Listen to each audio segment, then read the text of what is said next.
আয়াতটা নাযিল করার পরে হযরতে আব্দুল্লাহ বিন মাসউদ রাইসুল মুফাসসিরিন উনি কি বলছেন, উনাকে আপনাদের মতো সাহাবারা আপনারা যেরকম বসে আছেন এরকমই অনেকগুলো সাহাবা হযরতে আব্দুল্লাহ বিন মাসউদকে বলছেন, আব্দুল্লাহ বিন মাসউদ এই আয়াতটা আল্লাহ তাবারাক ওয়া তাআলা নাযিল করে আমাদেরকে কি বুঝাতে চাইছেন একটু বলেন তো। হযরত আব্দুল্লাহ বিন মাসউদ বলছেন, কাদ সাআলনা, আমি এই আয়াতটার ব্যাপারে আল্লাহর রাসূলকে জিজ্ঞেস করেছিলাম। আল্লাহর রাসূল আমাকে এমন সুন্দর করে বিস্তারিত ভাবে আমাকে সুন্দর করে যেমন করে অনুবীক্ষণ যন্ত্রতে দিয়ে যেমন করে কি রক্তর ব্লিডিং বের করা হয়, রক্তর গ্রুপ বের করা হয়, এরকম করে আমাকে আল্লাহর রাসূল আয়াতটা সুন্দর করে বুঝিয়ে দিয়েছেন। কি বুঝালছেন আপনাকে আমাকে বলেন। হযরত আব্দুল্লাহ বিন মাসউদকে বলছেন, আপনি একাই জানবেন, আমাদের জানাবেন না। আমাদের মনে আমাদের ভিতরে কৌতূহল জেগে গেল এই আয়াতটার ব্যাপারে আল্লাহ তাবারাক ওয়া তাআলা কি বলছেন।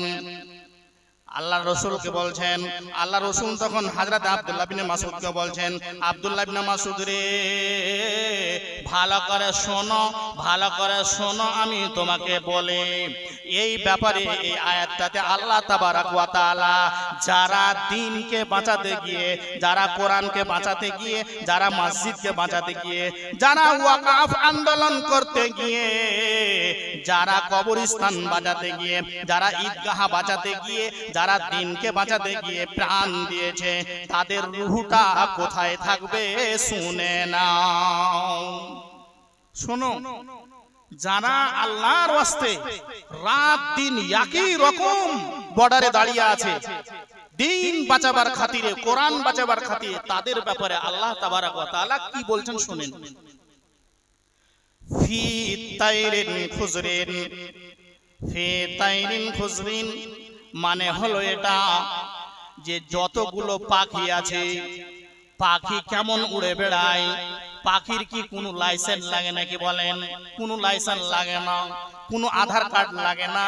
এই ডাল থেকে অন্য ডাল চলে গেল, এই গাছ থেকে অন্য গাছ চলে গেল, এই জায়গা থেকে অন্য জায়গা চলে গেল, একটা গ্রাম থেকে অন্য গ্রাম চলে গেল, তাকে কোনো লাইসেন্স লাগে না, তাকে কোনো ড্রাইভিং লাইসেন্স লাগে না, তাকে পাসপোর্ট ভিসা লাগে না। এরকমই এই পাখিটার মতো, এই সবুজ পাখিটার মতো যারা আল্লাহর ওয়াস্তে জিহাদ করতে গিয়ে মারা গেছে, তাদের রূহটা এরকমই ফিল জান্নাতি তাসরাহু ফিল জান্নাতি, জান্নাতে এরা উড়ে বেড়াবে।